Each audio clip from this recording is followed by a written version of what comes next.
तेज धूप में एक युवा बेटा गांव के घर के आंगन में लगन से अध्ययन करता है। उसका माथा एकाग्रता में झुका हुआ है। उसकी मां पास ही घर के काम में व्यस्त रहती है।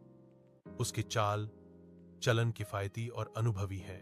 बेटा ऊपर देखता है, अपनी मां से सिर हिलाने या मुस्कुराहट की तलाश करता है। उसकी आंखों में एक मूक विनती, लेकिन वह डूबी रहती है। ऐसा लगता है कि उसकी कोशिशों के प्रति उदासीन है।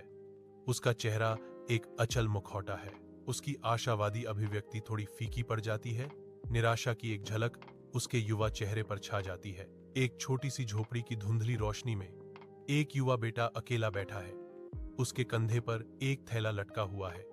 उसकी आंखें संकल्प को दर्शाती हैं। आंखों में नमी चमकती है क्योंकि वह जाने की तैयारी करता है। उसके चेहरे पर एक मूक अलविदा अंकित है। वह घर से बाहर निकलता है, एक अकेला व्यक्ति जो बढ़ते अंधेरे में समा गया। अंदर मां अपना काम जारी रखती है। उसकी हरकतें बेटे के प्रस्थान से अनजान है। रात उसके मार्ग को छुपाती है। मां को अनजान एकांत में छोड़ देती है।